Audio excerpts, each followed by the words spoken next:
Hey, it's me, Chuck. You probably can't see me because I'm wearing camouflage.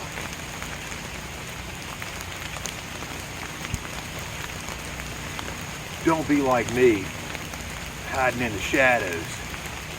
Like and subscribe to this YouTube channel. That way, you can see all the cool new projects I do. Become part of the community. Don't be a stranger.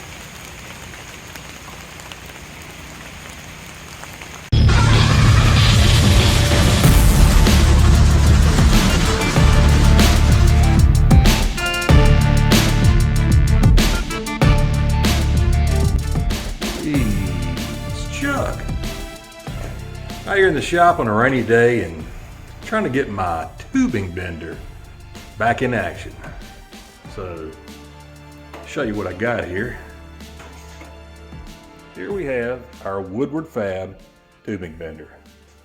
Now, you may recall, if you've been subscribed to RPM magazine very long, back in 2016 we did an article featuring this exact bender, and we showed how to set it up and bend tubing and how to figure your angles and where to start your bends and how to get everything lined up and that kind of stuff. So if you want to check that out, it's back in, I think it was probably like March or April or so, maybe, or 2016. I'll put a link in there for you.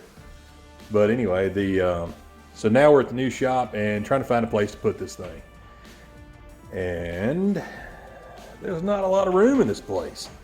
So, and it's just, everywhere I try to look, there's, there's always something else there, and want to put as many vehicles and tools in there as we can.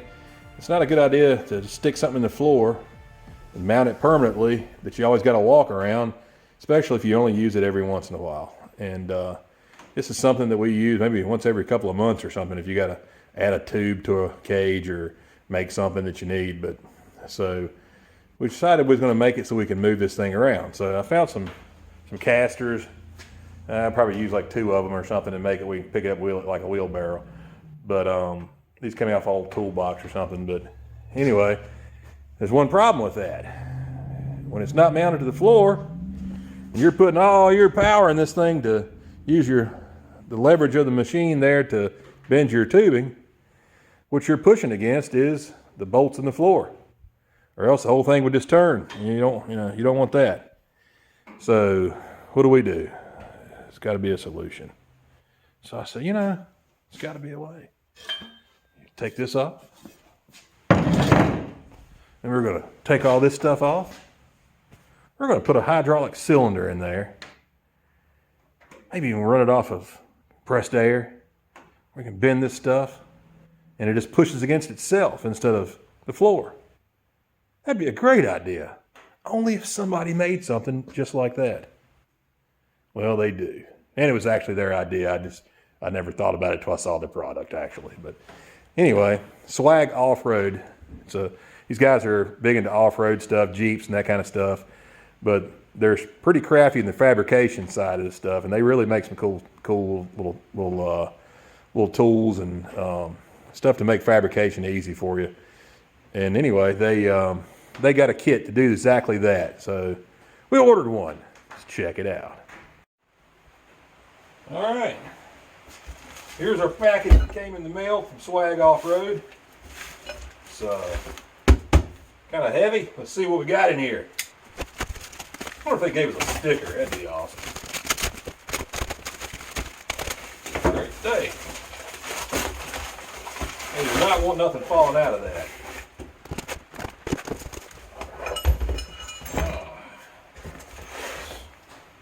Big collar cut out of billet there. We got us a return spring to bring this thing back. Got some hardware, more hardware. This is stuff to set it up on the, something else heavy. We got, oh yeah, a sticker. You know me, I like my stickers. And instructions. Excellent. More hardware, no software, no software. What's this here?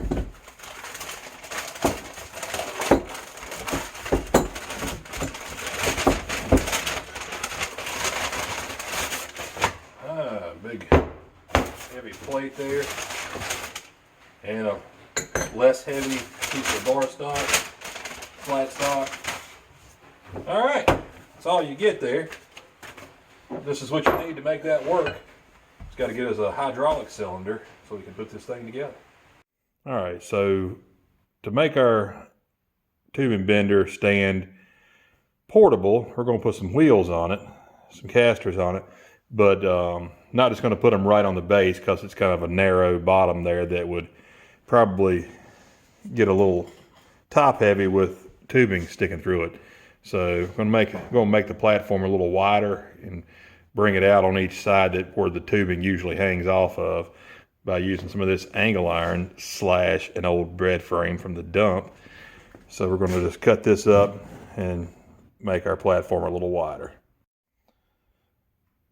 So I figured instead of putting the wheels under all four corners of the platform and having this thing where you can just wheel it all over the place, and these casters do not have brakes. So instead of worrying about that thing being unstable and rolling around with me, I'm just going to put the wheels on the end and have the bottom of the wheel lined up with the bottom of the platform so that when it's normally in the rest position, the angle iron is on the floor, and then if you want to move it, all you got to do is just tip it up and then you can roll it on the wheels.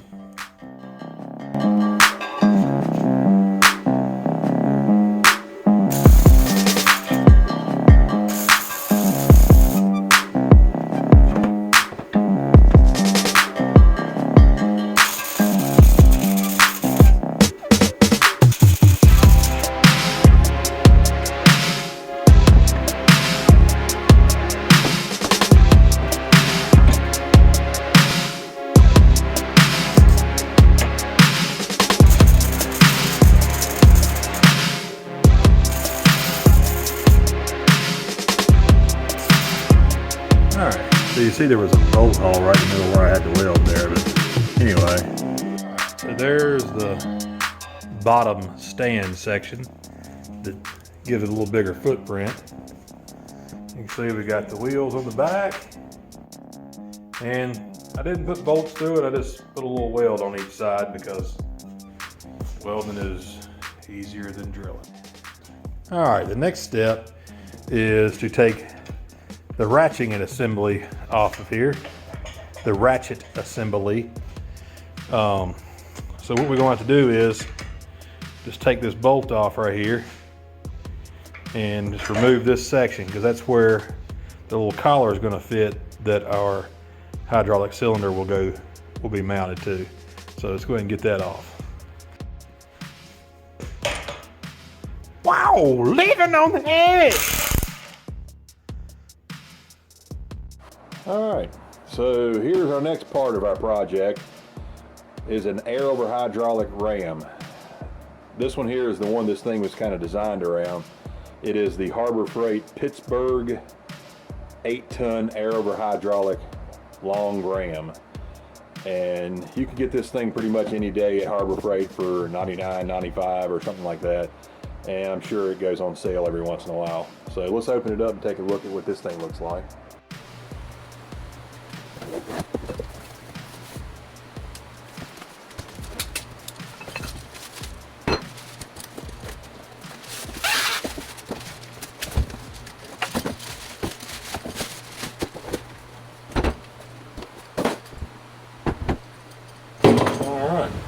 This comes with a little air trigger. That's kind of nice. I was worried I was going to actually rig something up for that.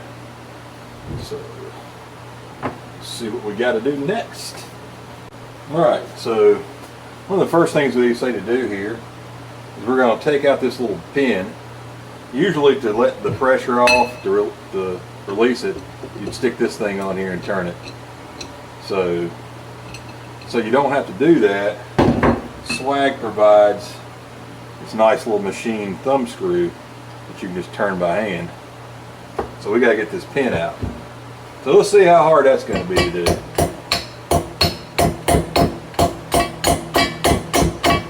Let's go the other way. Ah, yeah, there we go.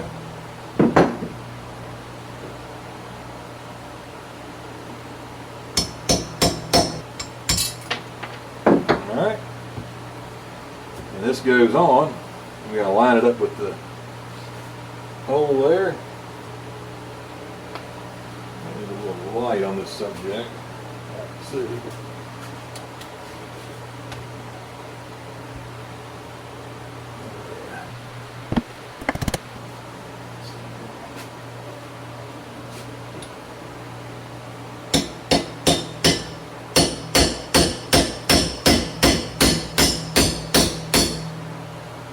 Alright, there we go. Alright, the next thing they tell us to do is we are to remove these pins and remove this jack handle assembly, but we are to leave the actual what do you call this here, pump piston. So we're going to go ahead and pull this out. It's got little cotter pins on the back side here. You can see that or not. So we're going to pull these things out so we can get the pins out. So get us a pair of needle nose, straighten these things out here.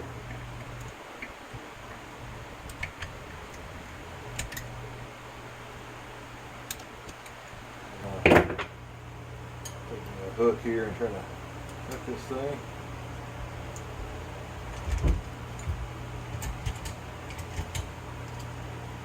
Took them out. There's another one over here.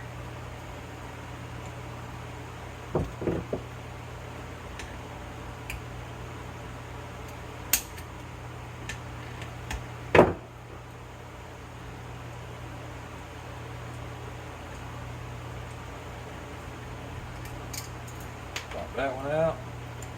You can see now we can pull these pins straight out. And we got one left here. Spin it around here.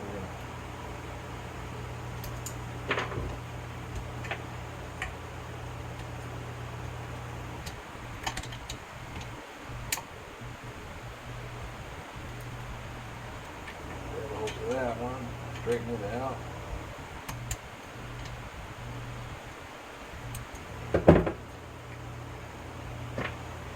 Take a hook, grab a hold of that.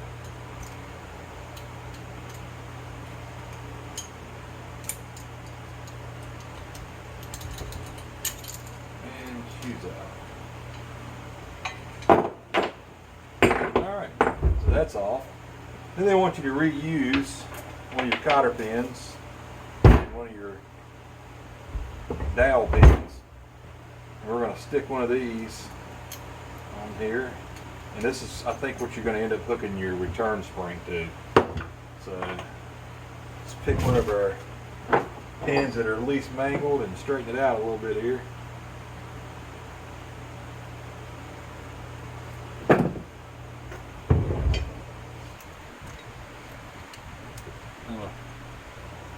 Insert it in here,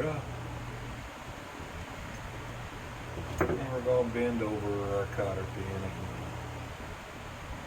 You can put a new cotter pin in if you want to, but you know, we don't waste stuff around here.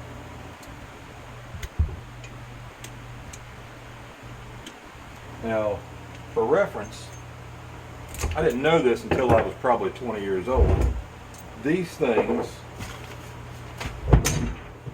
are not Carter pins, as in a person with the name Carter. It is a cotter pin, C-O-T-T-E-R, I believe. So remember that, so that you don't look silly like I used to when I was a kid. And I would say, "Give me that Carter pin." I thought it was named after the guy who invented them or something. You know? All right, next step. You need to orient this thing the way they've got it here, so that you've got your swag word and your hole is in the back right there. All right, we're going to put our short pin on this side. And if you notice, this thing's got a little relief in here, so you wouldn't want to try to start this thing straight. It starts at an angle up here like this. You don't have to put any Loctite or anything on it, I don't think, because it's impossible for this thing to go anywhere once it's in there. And then on the other side, we got another one, but it's a little longer. Put that one in. Now we need to tighten these things up here. Let's see here.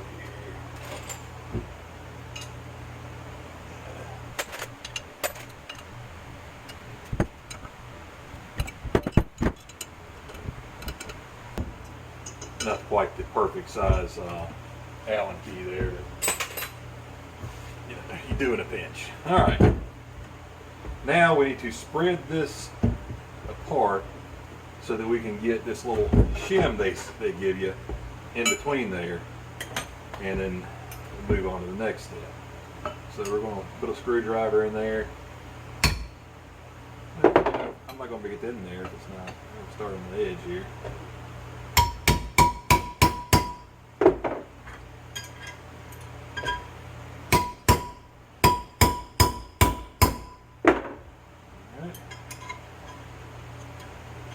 That one in there a little bit. You don't want it to stick all the way in there to where it hits the cylinder when it comes in, so you want it pushed back enough. Alright. Now look, I just lost it. So you don't do that.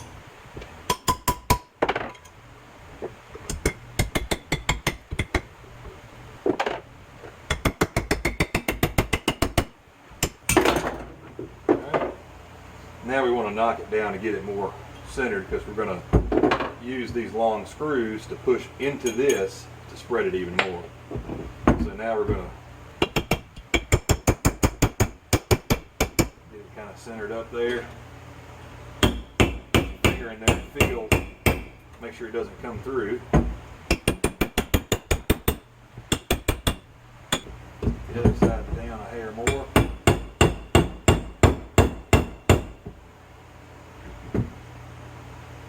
Alright, that's pretty good right there.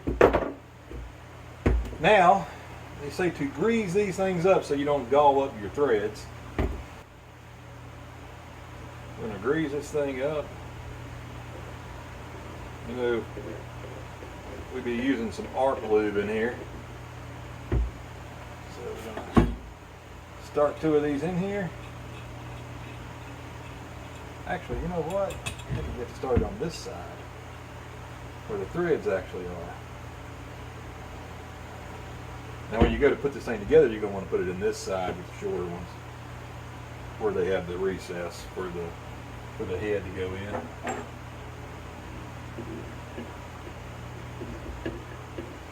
A little lube on there.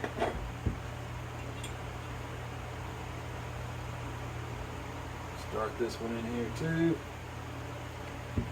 We're going to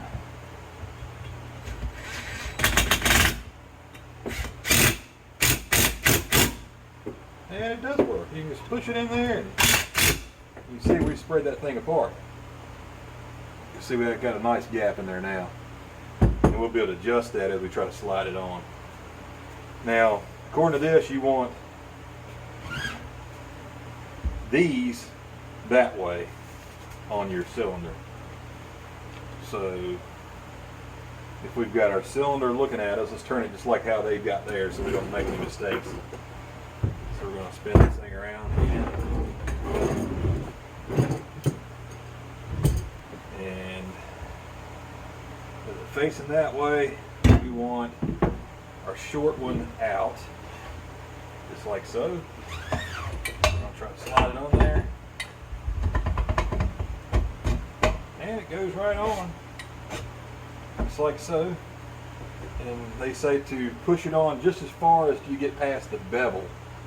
You can see right there, you got a little beveled edge on there, so we want it just right to there. And it also says we want to line this thing up with our thumb knob. So you see the thumb knob up there. So we want this thing to go a little further on there. Say right past the little bevel. Give it a last sighting. Yeah, it looks pretty good right there. So we can go ahead and pull these out.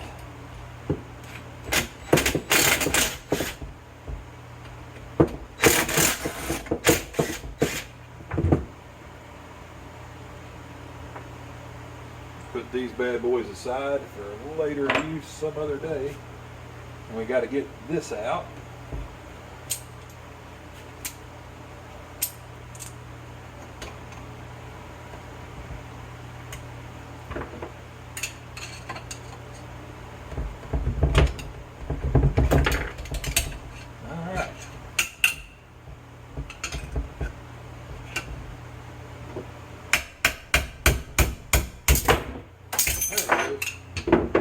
Watch out for frying vice grips. Alright, so now we got it on there, and it's pretty tight already before you even put anything in it. And so, let's go ahead and put these bolts on. I'm getting a little ahead of our instructions, but I'm just feel confident at this point. Put a little ERP lube on them.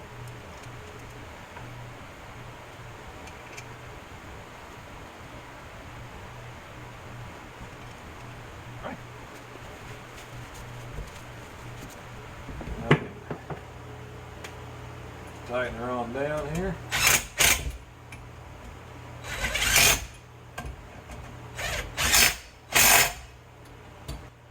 All right, that is mounted. Let's see what it says here about putting them screws in there. Probably says, do not put screws in yet. Nah, doesn't say that. All right. Through the 2 long bolts in the clamp, blah, blah, blah.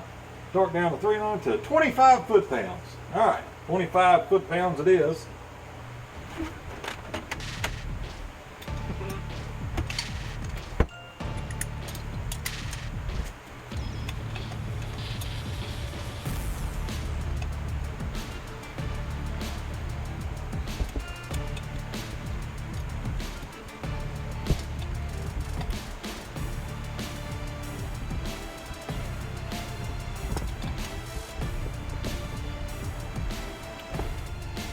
All right.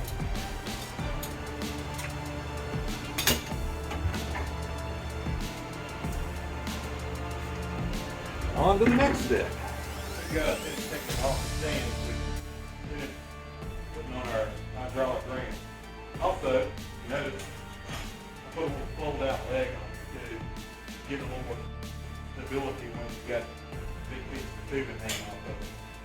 So take this off.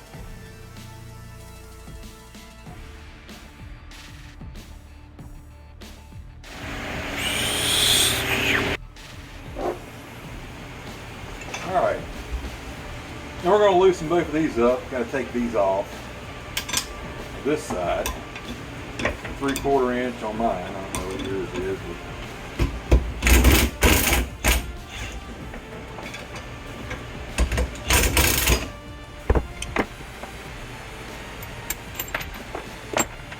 So this thing's got a bit of wear on it from all the bending I had done. Where your ratchet rod put so much pressure on that. Let's see.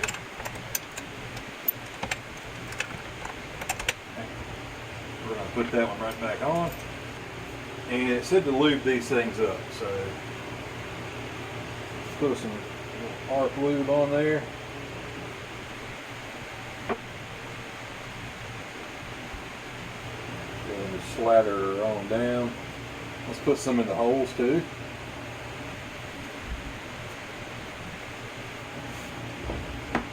And this is down. You know what? Did I do that right?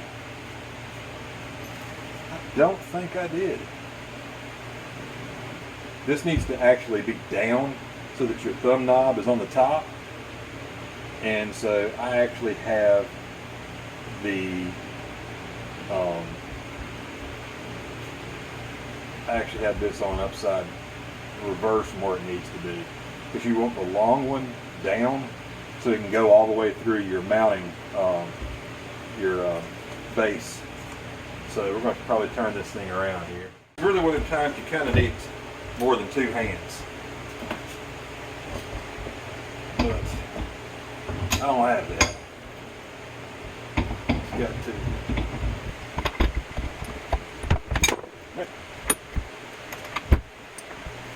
Alright, we got that in there. We're going to start our nuts on there so it don't fall back out.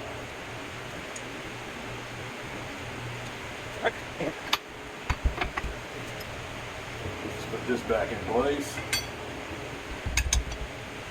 Our ram needs to go into that. So I'm going to turn this thing so it's up. So.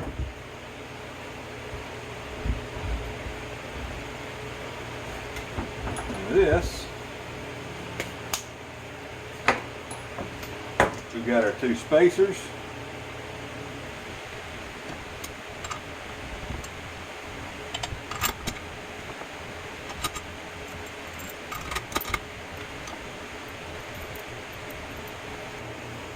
Alrighty, tighten these two down.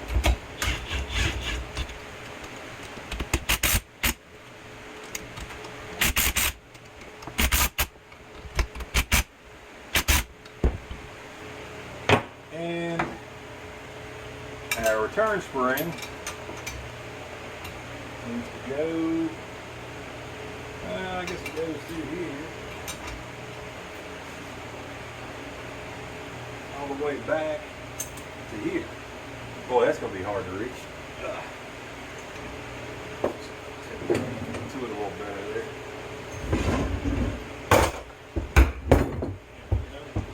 Knock a few things off here. Wow, everything's falling down now. So we got to get this hooked to here. May not be easy. We'll see.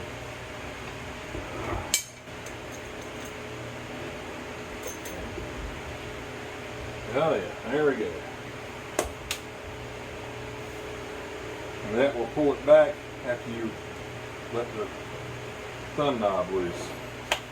So now we're going to try to get all this onto the stand. Alright, so now we've got to sit this thing on here. I got my buddy Stacy Kincher here to lend me a little muscle to get it laid on there because it's kind of hard to hold this and bolt it at the same time. I'm going to take the nuts off the bottom of it here. Set it right up on here.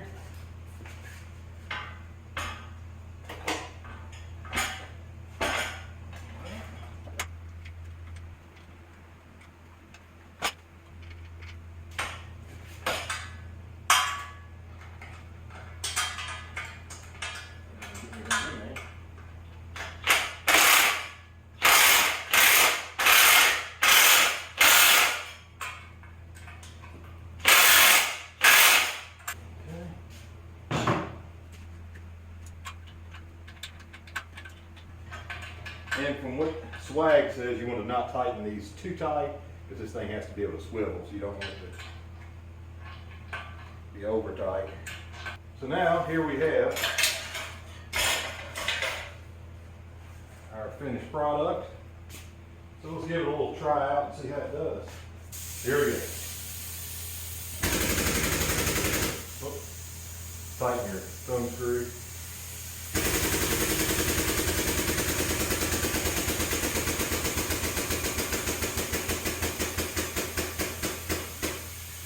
I had to turn that air on. That's at the air of the lines. Hang on.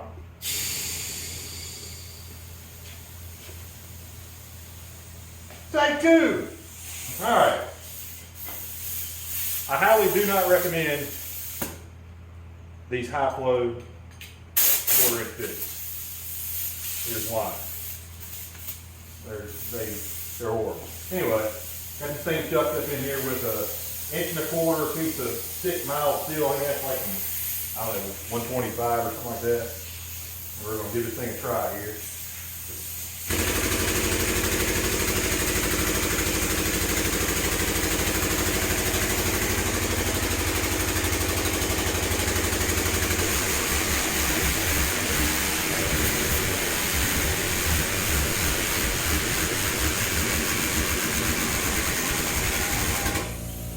that look like the hole? Probably as far as you can go. All right, now we're going to release it. We'll go to the next hole. That return spring works great.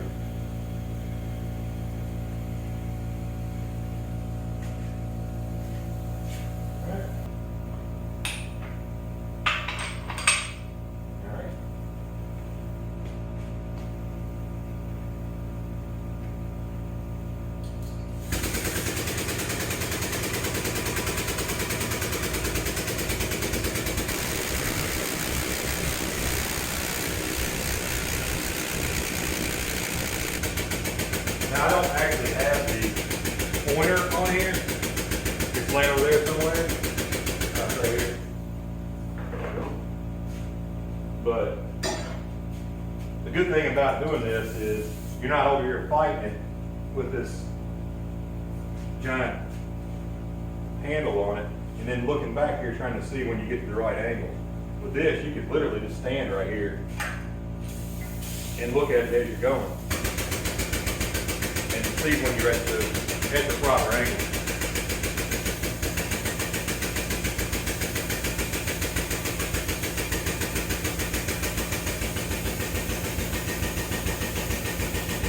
I think we've reached the maximum of the dive.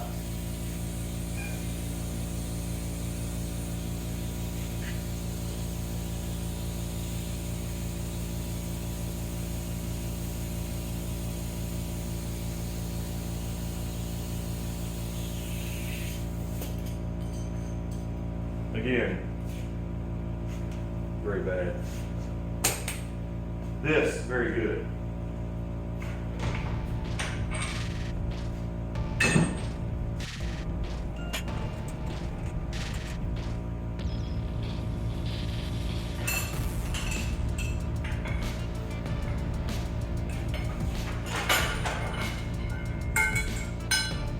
All done, no muscle power. The best part about this whole deal is we don't have to bolt our fender to the floor where it is in your way all the time. Because we're no longer pulling against the platform and the floor. Now it's pushing against itself, so now it's mobile. So we can just tip it up, wheel her on out here.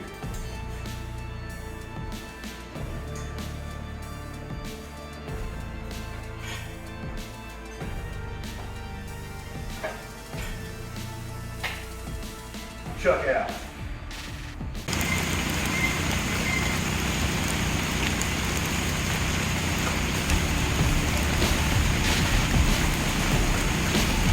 Hey, did you do it? Don't tell me. You made me get out here and get wet, pulling this stunt, and you still didn't even subscribe to my YouTube channel. What do I gotta do, babe?